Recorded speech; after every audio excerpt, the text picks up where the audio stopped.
Well, ain't it just kind of interesting that literally as soon as I finished reacting to her previous song, uh, people were like, oh, she just posted a new one. And then I was logging off for the day and I saw this had been posted at that time 5 hours previously. So I was like, God darn it. Anyway, though, how's it going, everybody? It's your boy, Roar. We're back again with Bow the Whale. I've been so enamored by her music process, and a lot of you guys have given me great info about how she has articulated the struggles that she's gone through, how much of her songs might have taken a few liberties, and some of them may be more related to past experiences, which is good. I'm glad that she's not going through this kind of stuff right now. But yeah, a lot of good stuff so far, and I'm so curious to see where these next couple songs go, because I guess they kind of all work together cohesively as a trilogy. So let's just see what Gonna Be Okay is like. Let's go.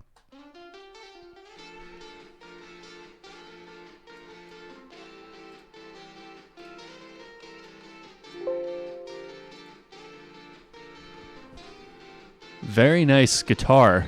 I like that.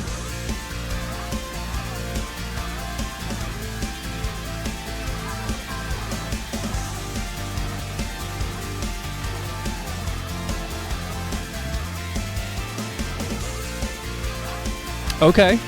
It's taking its time with the build up. I like that.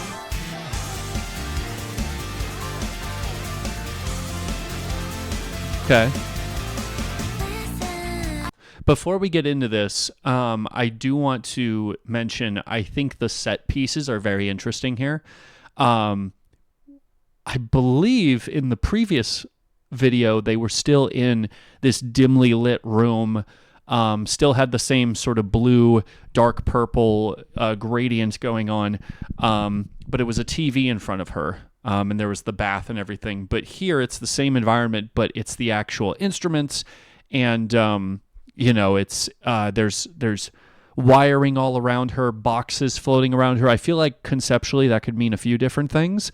I think just the fact that we're focusing on the music and the instruments and stuff is perhaps saying more about being like making your efforts about making music about what's going on, instead of just kind of sitting in the emotion that the set pieces had in the previous video. It's like the difference between just looking at a sad photo versus picking up your guitar and trying to write something. Both of them can be cathartic, but one is a bit more proactive. So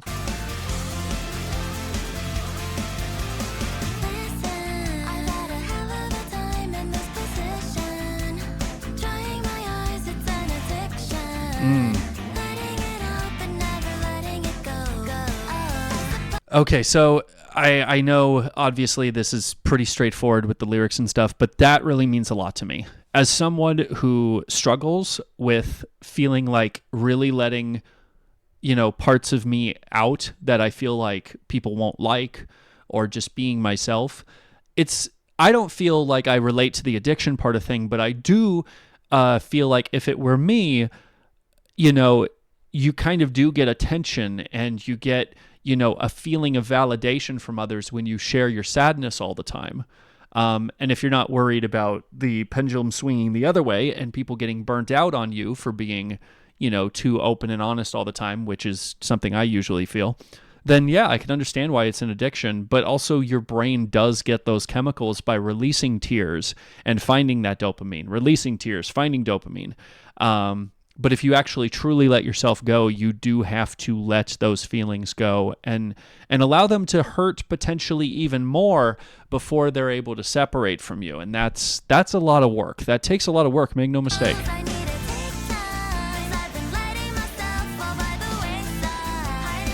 Take time, wayside. I'm loving these little inner rhyme schemes that she has going on here. The lyricism, her penmanship on it is actually very, very good. I like that stuff. Also, I think, oh, I suppose I need to take time. I feel like that sort of dismissive hand wave on how to actually better yourself is very similar to the last video where she was like, oh, well, that's what they all say, right? Things will get better. Oh, yeah, that's what they all say. Very dismissive. So with, oh, I suppose I need to take time. It's like, oh, well, I guess I need to actually better myself. I love that idea.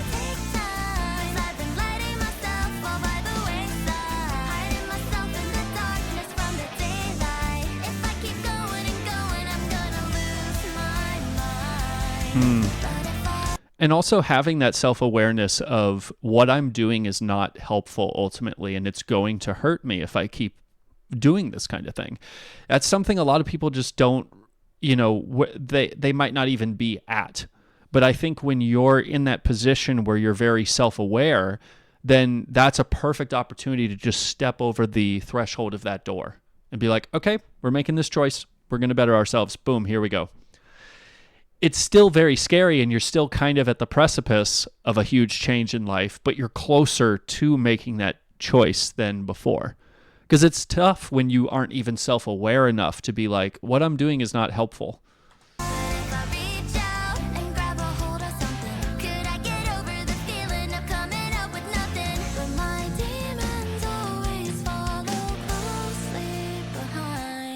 Okay, so more inner rhyme schemes.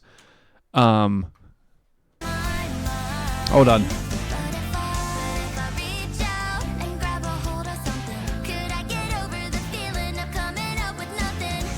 So, could I get over the feeling of coming up with nothing? I think there are ways that we emotionally sort of build up expectation, right? It's how people can get locked into bad relationships. You just get used to being around certain kinds of people, being used to only experiencing certain types of emotional responses from people. So if you're used to reaching out, making that effort, and then coming up with nothing, well, what if you come up with something? That's something that, at least for me, has been a new experience for me.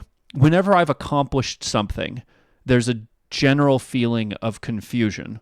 I don't know if that's where she's coming from, but for me, when I actually accomplish something and actually succeed, I'm very confused because I'm used to just trying and failing and just used to kind of circling around and being like, well, I try and fail, try and fail, try and fail, try and fail. So when I actually succeed, I'm like, oh, it makes me think of that quote. I don't know who it's by, but they were saying there's no use shrinking so that others don't feel insecure around us. We think, who am I to be beautiful, successful, accomplished? But my question is, who are you not to be?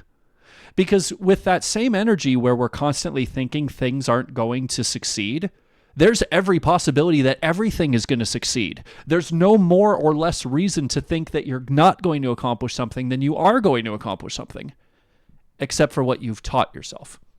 So I really, really like that.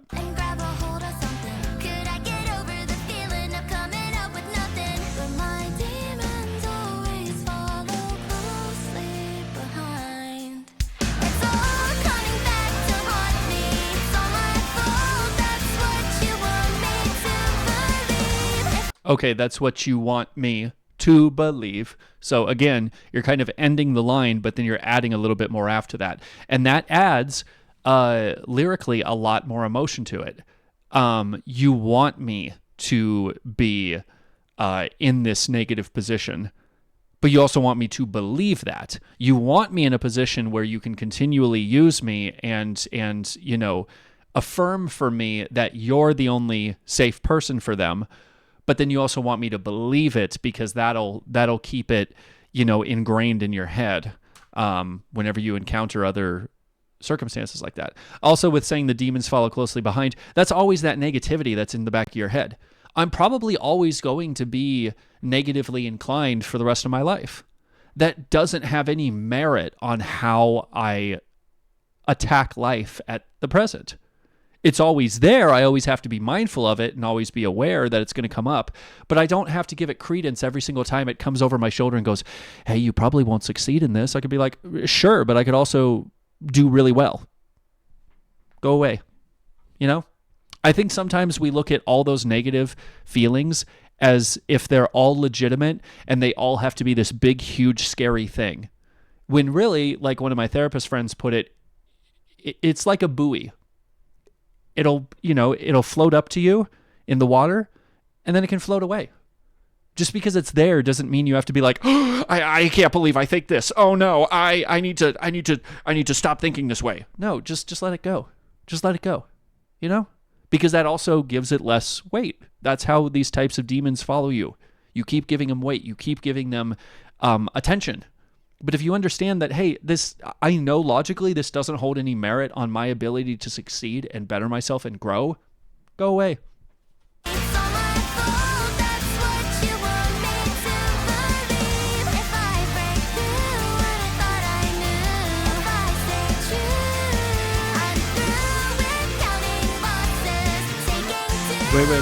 Wait. I'm through with counting what? Oh, losses. I couldn't see based on the chairs how they were covering the words right there. Ooh, I'm through. Okay, so how she's pronouncing the words here is very good with her vocals. I'm through with counting losses. Oh God, what'd they say?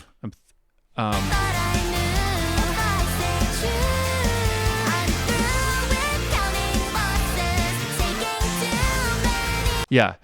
I'm through with counting losses, taking too many precautions. That accents also the emotion of what she's talking about. I'm taking too many precautions, right? When we accent stuff when we're angry, when we're talking to people, and you did this because you don't ever think that you're going to be the way that, like that kind of thing.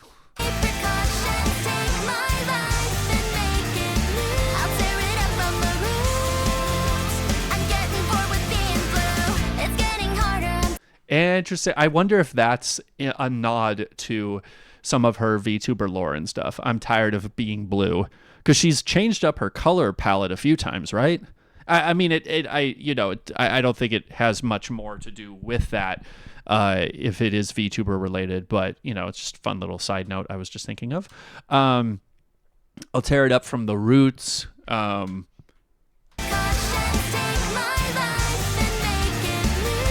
Make it new, tear it up from the roots. I mean, just such great rhymes that she has going on here. It's very cool. Also, that choice to be like, I will let someone else help me fix my life. That's huge.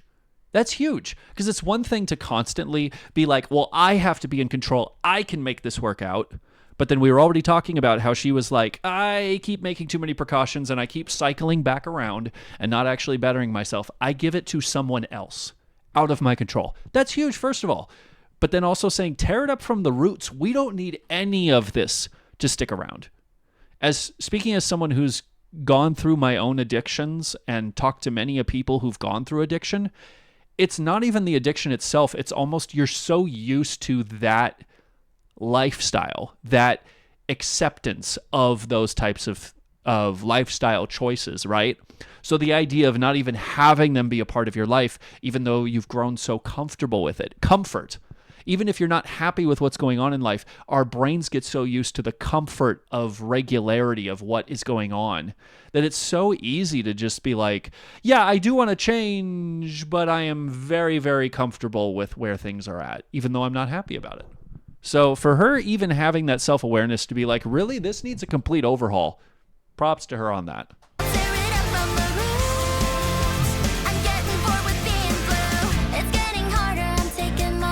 Oh, also, I'm getting bored with getting blue.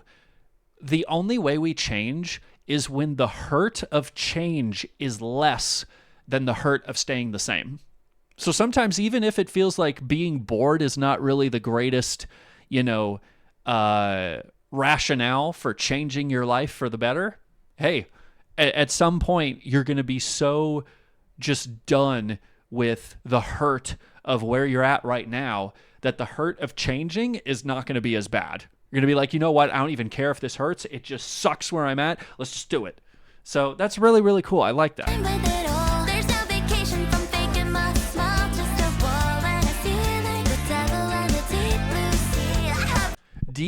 Okay, so she did a little squeal right there, adding a little bit of spice in what she's saying. Ceiling, deep blue sea. So I like these pronunciations that she has. She's very, very talented as a vocalist.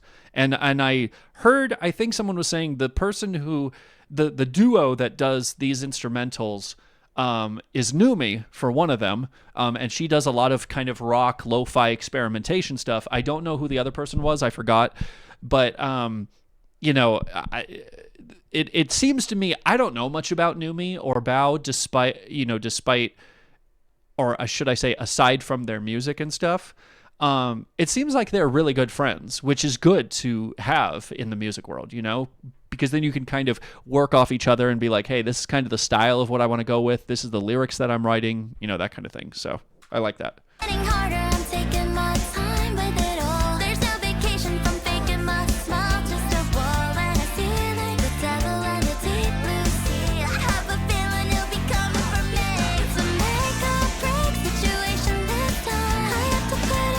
Ooh, break, vacation. I mean, even in these other lines, we have these similar e to flows. If this were rap, but this isn't rap. This is her just singing. But that's just such good lyricism right there. I love that. Also, the faking your smile. I mean, we all do that, but we've talked about Ellie Minibot a few times on this channel where they talk about masking and faking, your emotions because it's a safety net. I don't know her situation. I don't know if maybe she's on the spectrum or anything. Obviously, whether or not you're on the spectrum, you can still struggle with faking who you are, right?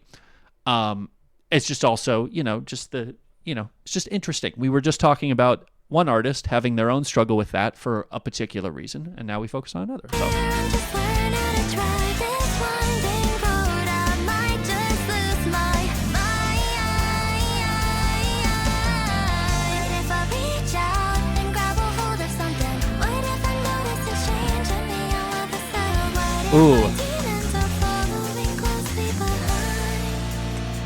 So I like how she sang that whole bridge differently.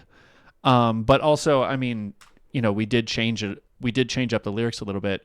What if I notice a change in me all of a sudden? That could happen sometimes. I can speak from experience on that. Sometimes you can just go from feeling one way to being like, oh, well, now I'm over here. And that's how crazy emotions are. That's why you can't rely on them. That's why you have to have some serious work being done to reframe your emotional mindsets with reality. So anyway, man. So it's still acknowledging that your demons are following you, but we're talking about doing that work, actually putting yourself forward to be like, I'm going to do this. She was saying earlier, I've put things in gear, but now I just have to drive. Being able to, and I feel like that's very similar to locking your brain into that self-awareness of, this is what I have to do in order to better myself. And now the car has to drive. You have to still put in the work. I like that analogy. That's very cool. Can I choose to change it all? Am I doomed always to fall? Will the memories always get me? Is the promise of betterment empty?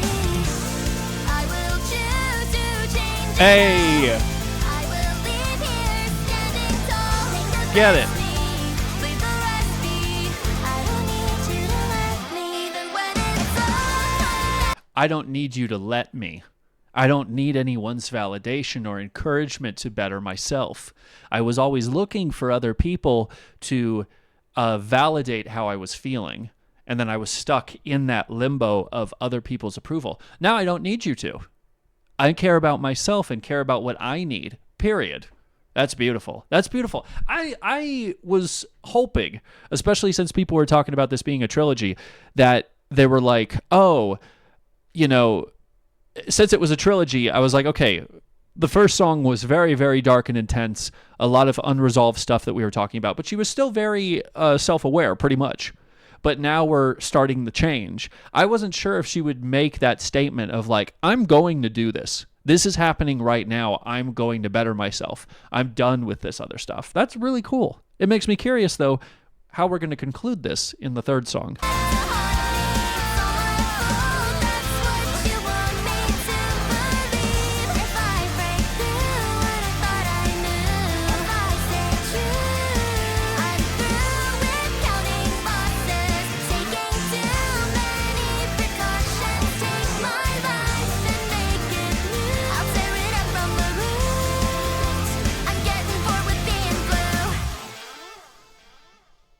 Oh, okay. Well, there we go. That's the end of that. Well, I'm sure I talked your guys' ear off enough. Please let me know in the comments what you thought of this song. I'm really, really liking this. This was very, very cool. Again, Bao is one of those caricatures, just like Numi, that every time I see them, it's like I never know what I'm going to get with their music and their lyrics and stuff, and that's really fun. I enjoy that. And that's all I got to say about that. Thanks for watching, guys. Link to this, of course, is going to be in the description. Support Bao for making this, and I will see you next time.